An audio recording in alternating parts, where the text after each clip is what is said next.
Hello and welcome to Hyperproduction TV. In this episode I'm going to be showing you how to make your drums sound punchier and cut through the mix bit better using a process called parallel compression.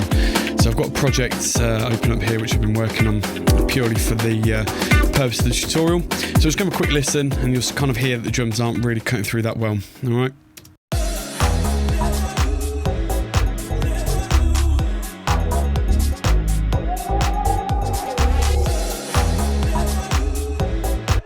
Okay, so the first thing that we're going to do is obviously select the drum track and then we're going to send it to bus 1. We're going to call this one drum para, just because it's going to be parallel compression. And then what we're also going to do is click read, hold it down and then let it go. And it's going to pop up here. Sometimes it's just easier to see what tracks you actually got going on in the arrangement window as opposed to the mixer. And then what we're going to do is add a saturation effect using the awesome FabFilter Saturn. Okay, and then we're going to go down to default settings and then we're going to go to drums, then tape transients. We're going to pump up the top end slightly and I'm going to solo that. And also we need to send obviously the signal from the original track over to the bus. So then we're going to hold down Alt and then left click and that's going to automatically send it up to 0 dB. So we're sending the full signal and then we can control that full signal using this fader here on the bus track.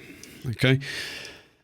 And then what we're going to do is add another effect, which is the Overdrive. And then we're going to put that all the way up because we want that top end to be coming out as well, rather than just have a roll off at the top. We just want the whole thing more or less. So it's just going to go up to 20 Hertz because we won't be able to hear anything really above that.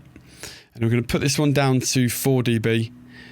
But then the interesting thing, what we're going to do as well is actually put the output to -4 because we don't want the Overdrive plugin to actually be adding any volume to it. We just want to hear the effect as it is rather than just bumping up the volume. Okay, so the next thing we're going to do is go down to audio units again, another FabFilter one. I'm kind of like pushing FabFilter a little bit here. I promise I haven't been asked to at all. And then another setting which I thought was quite good was the extreme pumping. Okay, so I'll just give a quick listen to that and see how it sounds with the drums, and then obviously I'll play it through with the track.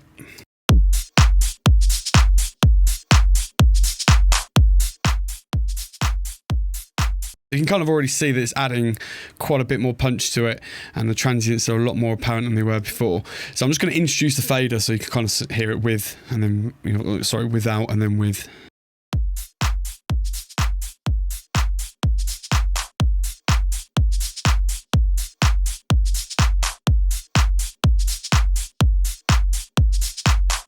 And obviously play around with the various settings, so I'll show you a little bit.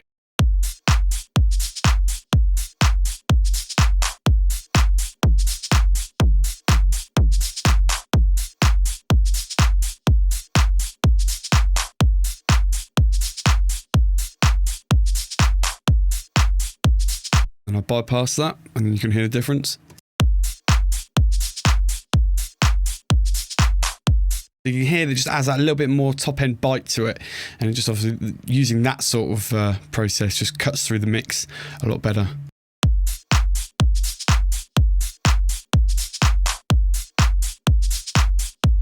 Okay, so then I'll just mute the other two as well so you can hear the difference.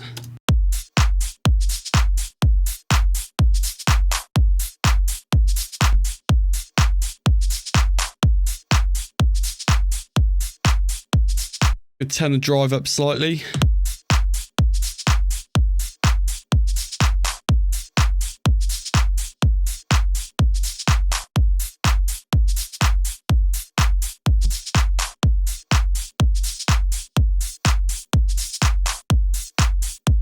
I just turned up a couple of these bands at the high end because we were losing some of the hats a little bit, some of the other various percussion in that loop, so we can hear those a bit better now. Oh, and then with the Pro C.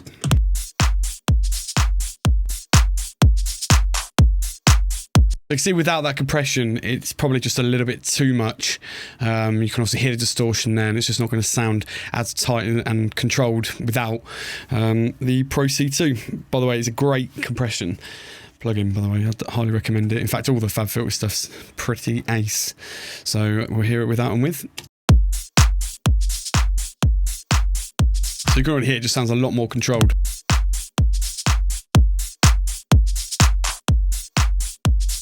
Okay, so then do it again, introduce it.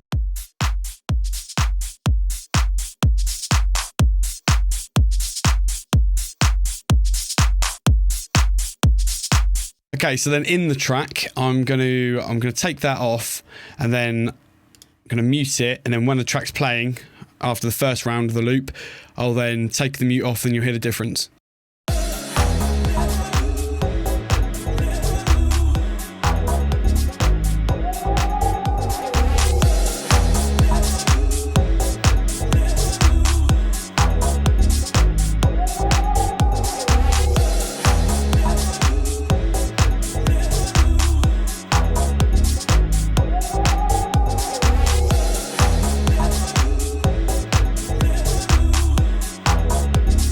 I'll just take a little bit of that high end off because the click from the kick drum's actually becoming a little bit overbearing.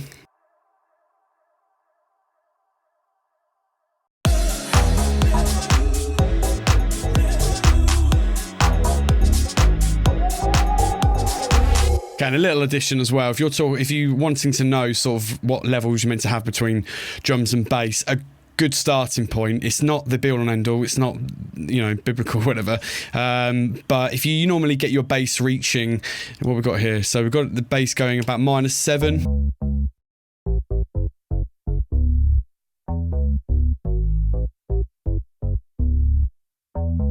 It's actually a bit more now because I took down the levels. So talking about -14, and the drums should be hitting about 2 dB less than that.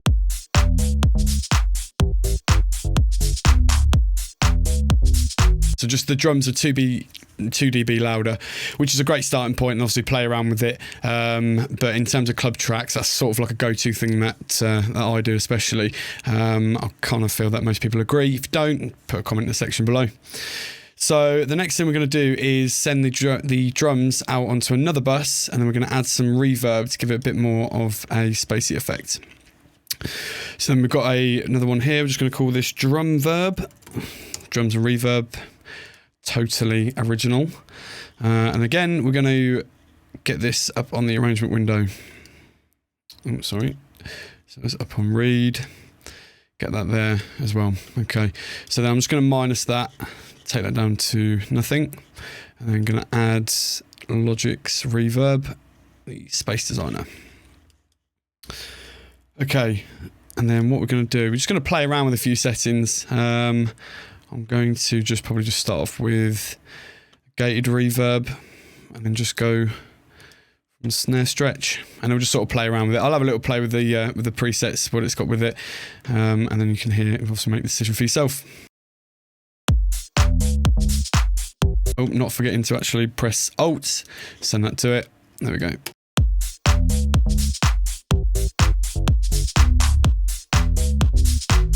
So the extreme setting, I'll put it all the way up and then I'll bring it down.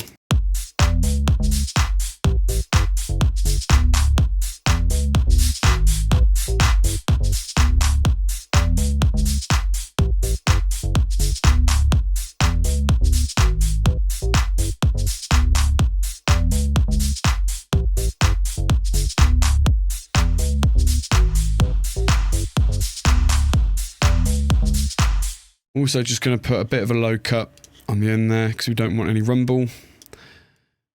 We've already got quite a lot of bass going on at the moment.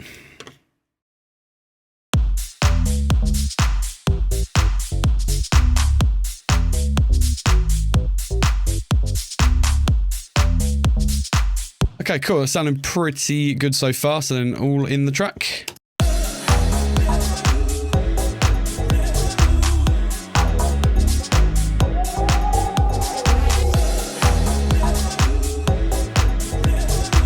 Okay, so then if we mute those, and then you can hear it without, and then obviously I'll take the mute off, and you can hear it with.